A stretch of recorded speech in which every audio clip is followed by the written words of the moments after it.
Okay, in this video we're going to look at graphing sine and cosine of theta, and we'll also look at a strategy for graphing transformations of the sine and the cosine.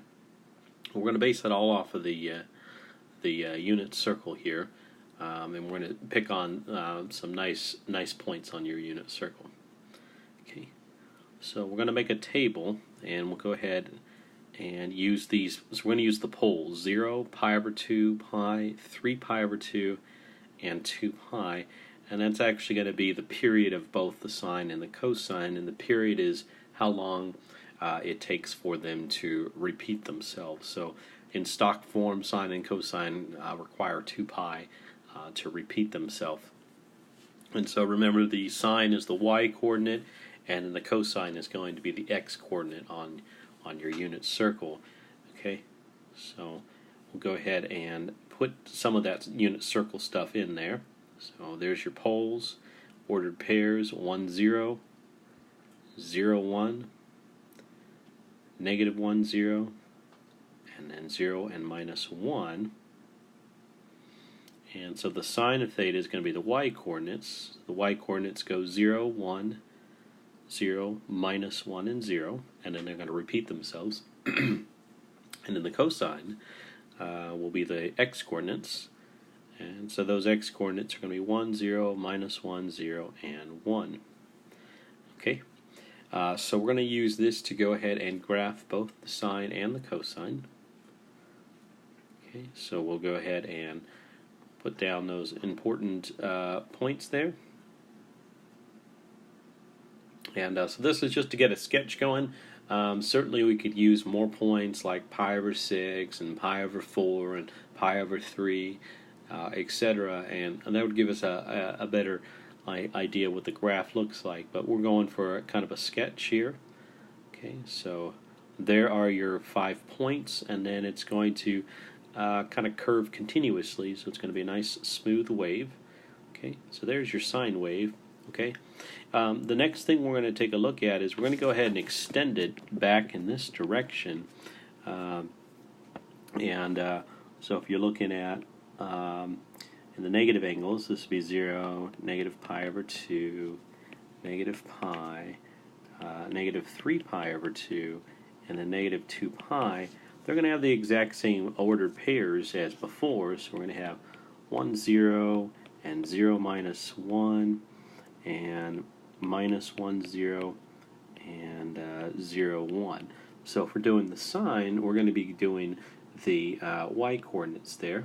Okay, so negative pi over 2, and negative pi, negative 3 pi over 2, and then negative 2 pi. And we'll go ahead and plot those points. So we'll plot at negative pi over 2, it'll be negative 1, and then at negative pi, it'll be 0, negative 3 pi over 2 will be 1, and then all the way to negative 2 pi will go back to 0. And so then that completes actually 2 full periods, or 2 full cycles of the sine wave. And we're going to go ahead and also mention that we have some symmetry properties here. This is in fact an odd function, so the sine of negative theta will be equal to negative sine of theta. So that was our odd function property, or we would say that is symmetric with the origin. Okay. All right, now we can do the same thing with the cosine. So we'll plot the point 0, 1, pi over 2, 0, pi minus 1, 3 pi over 2, and 0, and then 2 pi and 1. So we'll go ahead and sketch that as well. And then if we refer down to that little sketch I have down here, we can go ahead and do some of the negative angles there. So negative pi over 2 and 0, negative pi and negative 1, negative 3 pi over 2 and 0, and then finally negative 2 pi and 1. Okay, and so we have our 2 periods of the cosine, and from there we can see that it is symmetric with respect to the y-axis, so we would say that that is an even function. We'll go ahead and label our cosine. So the cosine of negative theta will be equal to cosine of theta, and that's a property of being an even function. Let me go ahead and say this is theta instead of x. Okay, so it's theta. Okay, so it's an even function. And then there's our sine, and I guess we can say sine of theta as opposed to x here, because I think that's the variable we had on the table there. Okay. All right. So that's the generic, or that's the two periods of sine and cosine. We're going to use this table for doing all our transformations, and so we're going to try to make this a fairly streamlined process here for graphing the sine and the cosine. And then we can adapt that this same process to graphing the reciprocal functions, the cosecant and the cotangent, cosecant and secant, excuse me, and that'd be in a separate video. Okay, so we're going to go ahead and I think I'm going to draw that same table. So there it is. We'll just keep it small and have it there to refer to. So we're going to graph f of x equals, and this is going to be the generic forms here. Okay. So generic form of both sine and cosine, so it'd be a sine of k times the quantity x minus b plus c, or with cosine, so very similar. And if we take the absolute value of a, that's what we call the amplitude. So the amplitude, if it's a big amplitude, has a big absolute value, we'd have larger waves. If it's a small amplitude, then our waves will be smaller. So that's what we call the amplitude. So we do take the absolute value. If A is negative, then that's going to cause a reflection over the x-axis.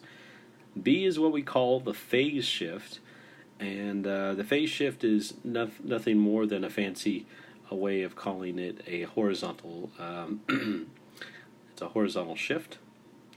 And the way we're going to rig things is we're going to start at where that phase shift takes us. Okay, so that's where we're going to start. The period in stock form is going to be 2 pi, and then you see that we have this multiplier of k here, and so to undo that multiplier of k, we would divide by k, and so that's going to be the period, and the period is the length required for the sine or cosine to complete a full cycle or full pattern. Okay, so we don't want to say define period and then use the word period. So think of it as completing one cycle or one complete pattern there. Okay, if we take the reciprocal of that, we call that the frequency. And that means how much of a cycle we get per unit of length. So if we have a higher frequency, then it's going to be going much faster. So much faster has a lower frequency, take longer to complete a cycle. Okay, we're not going to do a whole lot with frequency, but I go ahead and mention it here because it's right there. It's just the reciprocal of the period. Okay. And then finally we have C, that's going to be your vertical shift, so up or down.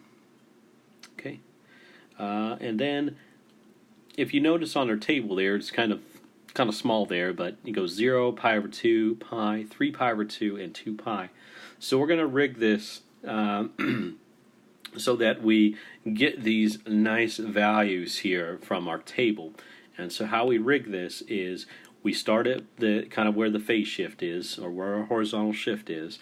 Now we normally increase by pi over 2, 0, pi over 2, pi, 3 pi over 2, 2 pi. We're increasing by pi over 2. But if you have this k here, that's going to mess things up, and that's a factor of k. So what we want to do is we want to offset that. So if we divide by k, that'll offset it, and we'll actually multiply by the reciprocal of 1 over k. So what we're going to increase by is normally we increase by pi over 2, but because you have that multiplying by k, we will offset that by multiplying by 1 over k, which in effect divides by k. So that offsets it, and then that rigs our table very nicely to give us those values, and then it'll make the process a little bit nicer. So we're going to work through like four different examples of looking at some transformations. We'll do some sines and cosines.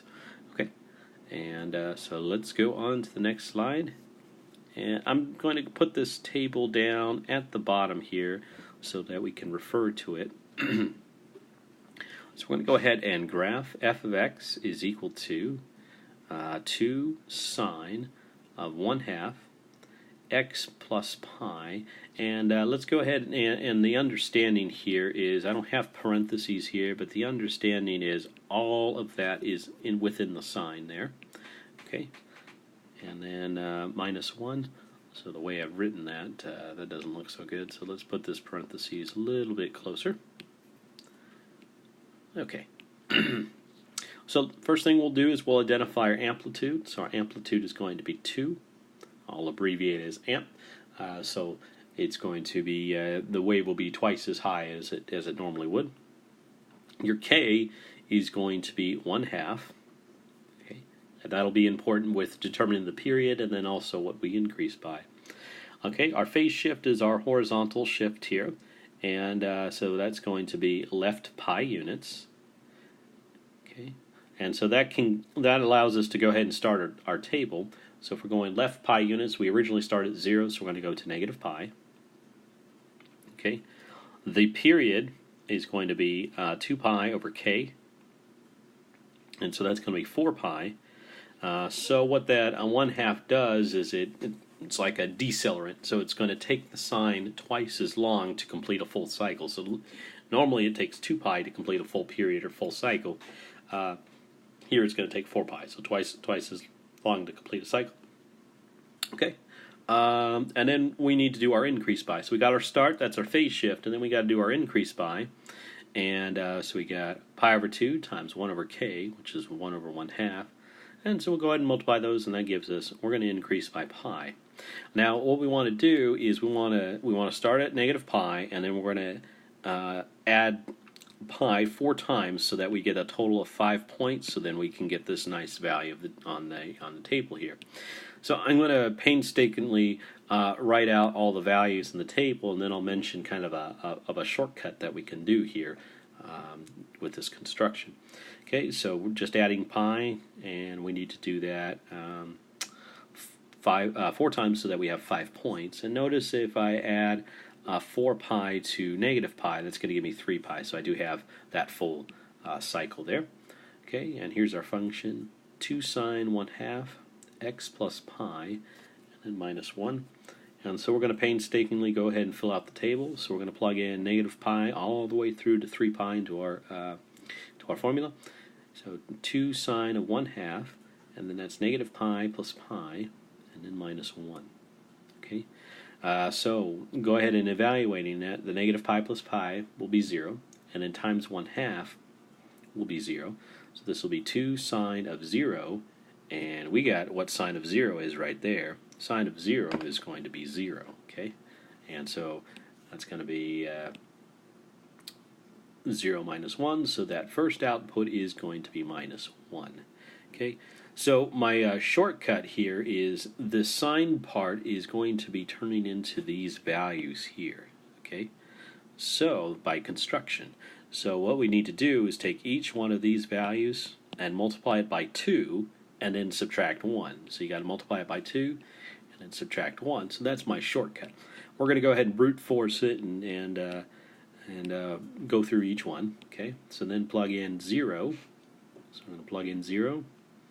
So then we get 0 plus pi minus 1. So that's going to give you sine of pi over 2 minus 1. And that's going to be sine of pi over 2 is 1. So 2 minus 1 is 1.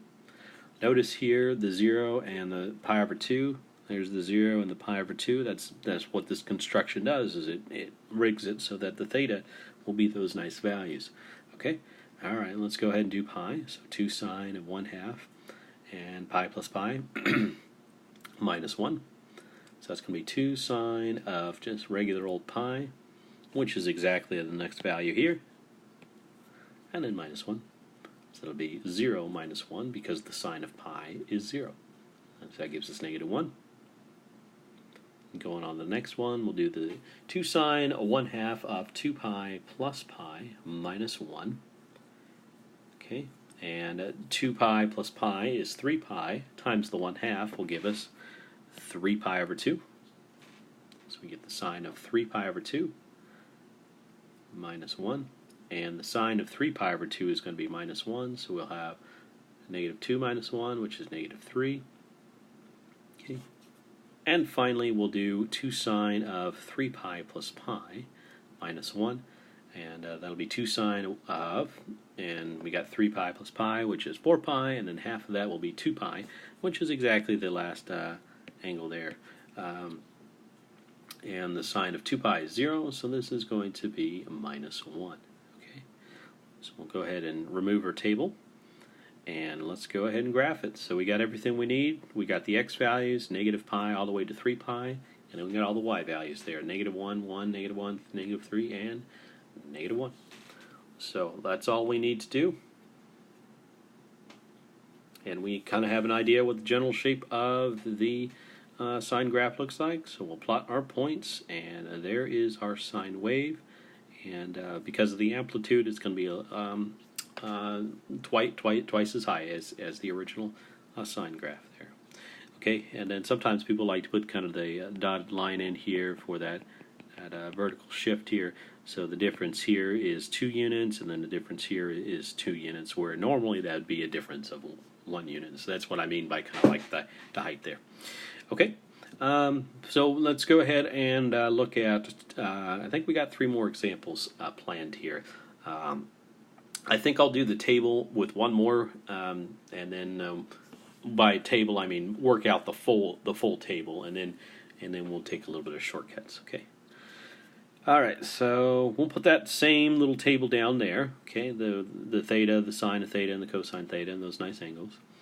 This time we'll do a cosine, so we'll do negative cosine 2 x minus pi over 4, and then plus 1.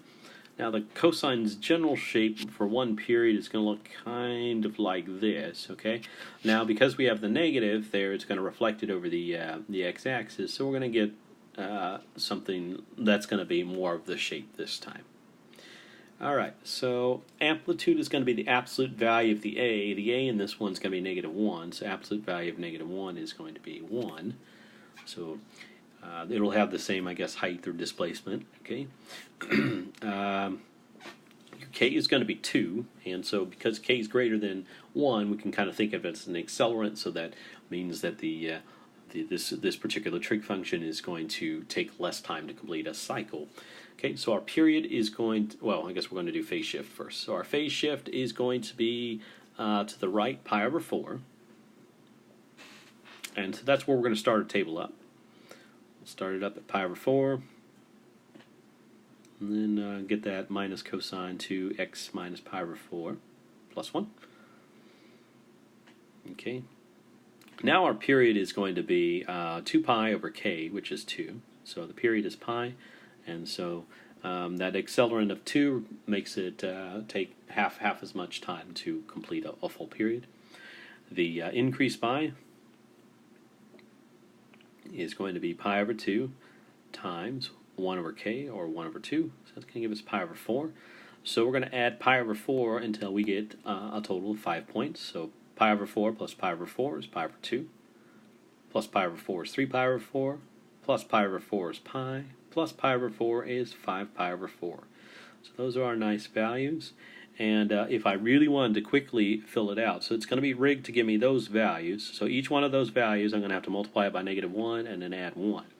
So if I do that, I'm going to get 0, 1, 2, 1, and 0. Okay, so we won't go through kind of the details there, but I'm going to use that table real quickly. Okay, so we'll go ahead and plug in pi over 4. And so simplifying that down, we're going to be taking the cosine of 0. The cosine of 0 is 1. So it'll be negative 1 plus 1 is 0. And then we'll plug in pi over 2. And this one seemed to be a little bit tricky with folks in class today. Okay, if you have half and you spend a quarter, you still have a quarter left over. So you're going to have a pi over 4 in there. And then when we multiply that by 2, that'll give us pi over 2. Okay. All right. So we have negative cosine pi over 2, which is going to be 0, plus 1, and so that'll be 1. Okay, and then I'll plug in that 3 pi over 4, subtract pi over 4, and plus 1. So the difference of the 3 pi over 4 and pi over 4 will be 2 pi over 4, which reduces to pi over 2, and then multiply it by the 2 there, and that'll be the cosine of pi. So minus cosine of pi, and the cosine of pi is negative 1. That'll be negative 1 plus 1, and so that gives us 2. And then we'll do the same thing for pi. So pi minus a quarter is going to be 3/4, and then when we multiply 3/4 by 2, that'll give us 3/2, so minus cosine of 3 pi over 2 plus 1. And the cosine of 3 pi over 2 is going to be 0, so this is going to be 0 plus 1, it's going to be 1. And finally, we'll do the 5 pi over 4. So 5 pi over 4 minus pi over 4 is going to be pi. And then when we multiply it by 2, that'll give us 2 pi. So we're looking at the cosine of 2 pi, which is going to be 1. So we get negative 1 plus 1, and we get 0. Okay? So notice again, we got 0, pi over 2, pi, 3 pi over 2, and 2 pi, which is exactly these values here. And so if I want to do this very quickly, I know these values for my cosine. Each one of those I would multiply by negative 1 and then add 1. So negative 1 times 1 is negative 1, then add 1, we get 0. Negative 1 times 0 is 0, and then add 1 is 1. Okay, negative 1 times negative 1, and then add 1. Okay, negative 1 times 0 plus 1, and then negative 1 times 1 plus 1. So that's kind of our shortcut there using that table. Okay. All right, so let's go ahead and move that table out of the way, and now we can go ahead and graph it. So we got all the points. We got pi over 4, pi over 2, 3 pi over 4, pi, and 5 pi over 4 as our x's, and then we got our y's, 0, 1, 2, 1, 2. Okay, so we'll go ahead and put that all in.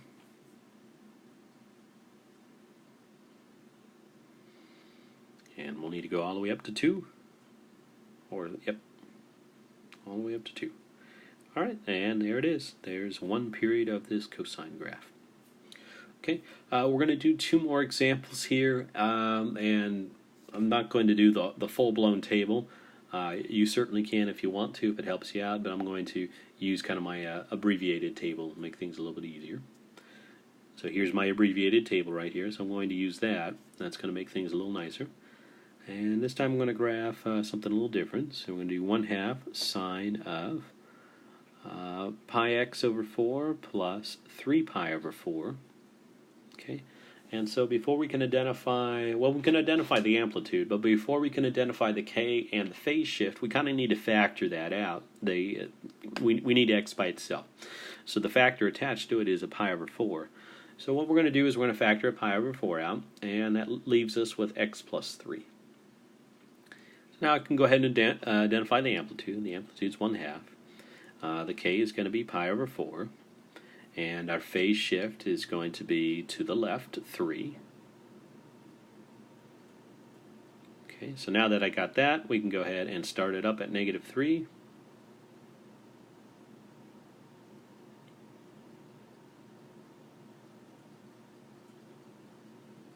Okay, period is going to be the 2 pi over k, which is pi over 4, and so that's going to give us 8. And so normally the 2 pi is about 6.28. That's the period here. So this is going to this pi over 4 is going to slow it down a little bit. Take a little bit longer to complete a full cycle. Okay. And last thing we need to do to get our table going is we need to do the increase by. So pi over 2 times 1 over k, which is 1 over pi over 4. So we'll keep and flip. Change the sign. Well, we don't really need to change the sign. We just need to flip the fraction. Okay. So we're going to increase by 2. So that's what we're going to do here is we're just going to add 2. So there we go. All right. And this is going to be rigged very nicely. So this is a sine. We've rigged it so that these are the outputs of the sine. So what we're going to do is, all we need, if we had something out here, that plus c here, we would need to add the c there. That's not there. So all we're going to do is we're going to take those y values and we're going to multiply them by 1/2. Okay? You can still plug them in. You can plug in each one of those x values, but by construction, this is going to work out real nicely. So multiply each one of those y values by 1/2. Which y values? These ones right here. Okay, so we've got all that going, and we got our points, and we can go ahead and graph that sine.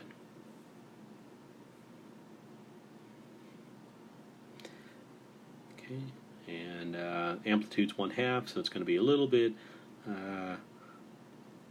shorter than the normal sine graph. Okay. All right, we're going to look at one more example just so we can have, I guess, another example here. I imagine that most of you probably got a good idea, and there's certainly other ways of graphing this. So, textbooks may have different ways, but I tend to think that students have like this method. Okay.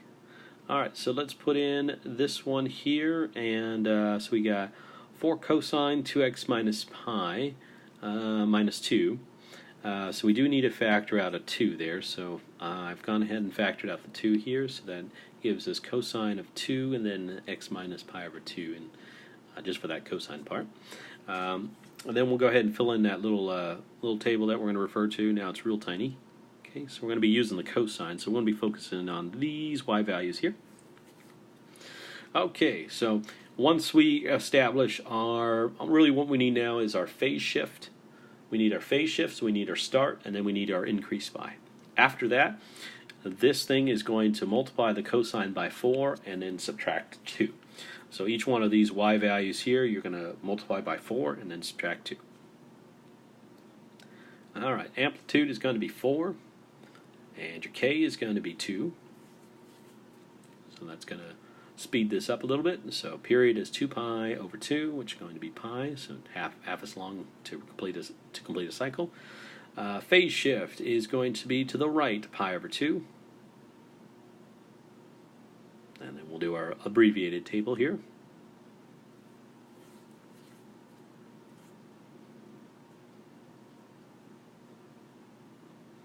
Okay, and then our increase by will be pi over 2 times 1 over k, which is 1/2. And then the full thing here is going to be pi over 4. So we're going to just add pi over 4, so that gives us 3 pi over 4, and pi, and 5 pi over 4, and 3 pi over 2. Okay? And to get those y values, you're going to take the y values from this table here, multiply them by 4, and then add 2. So 4 times 1 is 4, minus 2 is 2. 4 times 0 minus 2 is minus 2. 4 times negative 1 minus 2 is negative 6. 4 times 0 minus 2 is going to be minus 2. And 4 times 1 minus 2 is 2. Okay, so we got all those points, and now we just need to plot them. So there's our x's. And maybe appropriate scale for the y's will maybe be by 2, so we'll need to move my table a little bit. Okay, and then plot your points. And there you are.